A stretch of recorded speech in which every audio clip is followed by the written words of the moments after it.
బావ ఏం చెప్తాడో ఏంటో అని జ్యోత్స్న అనుకుంటూ ఉంటుంది. వీడు ఏ నిర్ణయం తీసుకుంటాడో అని శివనారాయణ కూడా అలా ఎదురు చూస్తూ ఉంటాడు. ఇక దీప అయితే బావ ఏం చెప్తాడు నాకు కూడా చెప్పలేదే అని అయితే దీప కూడా చాలా ఎగ్జైట్గా వింటూ ఉంటుంది. ఇక కార్తీక్ అయితే నా భార్య తాళి తెంచడం మీకు బాగా అలవాటైపోయింది. మాటతో తెగిపోవలసింది తాళి తెంచే వరకు వచ్చింది.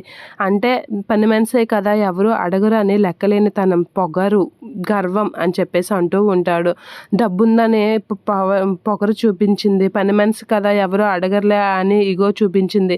తనకు నచ్చినంత దీనిగా లెక్కలేనితనంగా తను నచ్చినట్లుగా చేసుకొని పోయింది. ఎవరు అడిగినా నాదే రాజ్యం అన్నట్లుగా తను ప్రవర్తించింది. ఒక మంగళసూత్రాన్ని తెంపడం ఎంత అమంగళకరమో తనకి తెలిసినా సరే చేసింది అని చెప్పేసి అంటూ ఉంటుంది. రోజు నా భార్య తెల్లవారు లెగ్గానే కళ్ళుకి మంగళసూత్రాలు అద్దుకొని కిందకి దిగుతుంది. అలాంటిది నా భార్య మంగళసూత్రాన్ని తెంపి చాలా పాపం మూట కట్టుకుంది అని చెప్పేసి కార్తీక్ అయితే జ్యోత్స్నని తిడుతూ ఉంటాడు.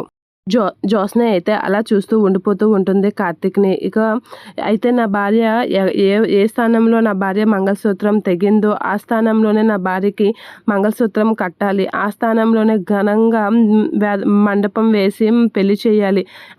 ఇక్కడ బంధుమిత్రులు అయిన వాళ్ళు కాని వాళ్ళు అందరినీ పిలిచి సాంప్రదాయంగా మంత్రాలు వాయిద్యాలతో నా భార్యకి నేను తాళి కట్టాలి. అలా మీరు అందరూ చేయాలి. నా భార్యకి తల్లిదండ్రుల స్థానంలో కూర్చొని నాకు తనని కన్యాదానం చేసి మరీ పెళ్లి చేయాలి అని చెప్పేసి కార్తీక్ అయితే చాలా సీరియస్గా చెప్పేసరికి పారిజాతం, జ్యోత్స్న వీళ్ళందరూ షాక్ అవుతూ ఉంటారు.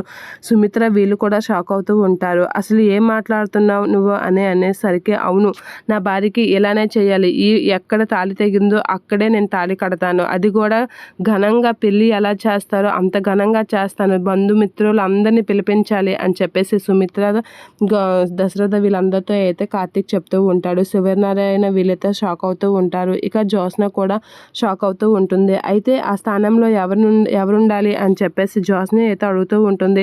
దీప తల్లిదండ్రుల స్థానంలో ఎవరని అంటున్నావు అని జ్యోత్స్న అడిగేసరికి ఇంకెవరు, దీప తల్లిదండ్రుల స్థానంలో సుమిత్ర గారు, దశరథ గారు కూర్చొని కన్యాదానం చేసి మరి నాకు పెళ్లి చేయాలి అని చెప్పేసి కార్తీక్ గట్టిగా అనేసరికి జ్యోత్స్న ఒక్కసారిగా షాక్ అవుతూ ఉంటుంది. అక్కడే ఉన్న దీప కూడా షాక్ అవుతూ ఉంటుంది.